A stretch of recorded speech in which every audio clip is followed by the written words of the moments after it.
Welcome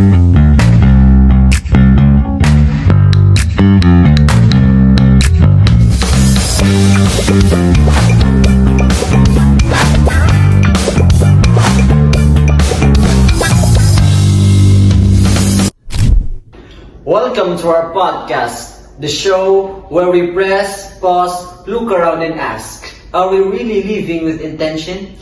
Or are we just floating to our digital fog with our thumb doing the thinking?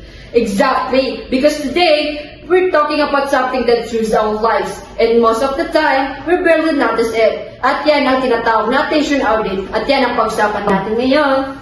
Alam nyo ba, halos lahat sa atin ngayon, pagkagising pa lang, hawak agad yung mga cellphone. Napasin ko yan. Tama.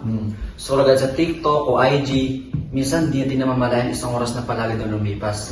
At ang masama, kahit habang kumakain, ako nag-aaral, at bago pa ako matulog, hawak pa rin yung phone eh. Oo nga, Yes. yun. Pero hindi lang ang oras na nasasayang. Minsan yung nakikita natin content, naapektuhan din yung mental health natin, di ba? Tama ka dyan.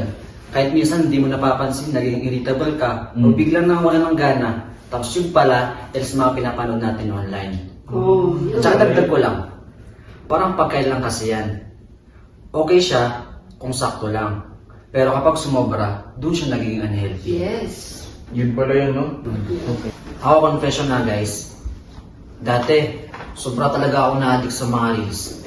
Minsan pa nga kahit madaling araw na, scroll pa rin ng scroll eh. Grabe. At yun, ang ending, puyat at hindi mapag-focus sa klase. Same, kaya ang ginawa ko, nag-set ako ng screen time. Laking ginawa mas nakakapag-focus na ako ng assignment, gawin sa bahay. Yun. Kung naman in-follow yung mga toxic accounts ko sa social media. Tapos na pinilitan ko ng mga educational positive pages, di ba? Dahil doon, mas gumaan yung feeds ko at naging positive thinking na ako. Magaling ka. Totoo yan. Kapag pinili mo yung mga content na nakaka-inspire, iba yung vibe mo buong araw. Para bang kahit stress ka, kayang-kaya mo i-handle kasi hindi polluted yung screen mo. Di ba? Guys, honest question. Ano yun? Na ilang oras kayo nag-social media sa isang araw? Sa totoo lang, mga 8 to 9 hours lang mo lahat ML, Facebook, Instagram, TikTok. Scroll lang ng scroll. Wala na natapusan. Sobrang relate ako dyan. Pero hindi natin napapansin na yung oras na yun, pwede na sanang nagamit sa ibang gawain, pag-aaral, tulad ng pag-aaral, gano'n. Bahay, magugus plato ako. Naglaba. Exactly. Oo. Parang kinukompromeso natin totoong buhay para lang sa virtual life. Nakakalimutan na natin na may mas importanteng bagay sa labas ng screen.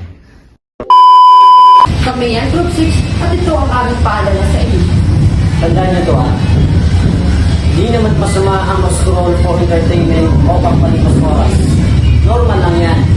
Lalo na kung gusto mong mag-relax, di ba? Pero, huwag lang sobra. Kasi kapag nasanay kang tumambay na lang palagi sa social media, hindi ka nagkaka-brain rot. Mas okay pa rin, mas mainam pa rin na gamitin natin ang oras sa mga nagbibigay ng growth at totoong fulfillment. Life is short. Huwag mo sayang sa iyong scrolling. Promise, kung gagamitin mo yung phone mo sa tama, napakarami mong matututunan at mas mapapabuti mo pa ang sarili mo. At sana, sa lahat ng episodes namin, may simpleng aral kayong natutunan na magagamit sa totoong buhay. Kasi kahit tapos na ang podcast na to, tuloy-tuloy pa rin ang laban natin sa pagiging mas wise media user. By the way, I'm Hasan Nasir Badrampatu. I'm Lau Ashraf. At ako naman si Kabugatan Abdullah. Be intentional. Be responsible. And most of all, Scroll smart, live smart. This has been the final episode of our podcast. Salamat sa pakikinig at panonood.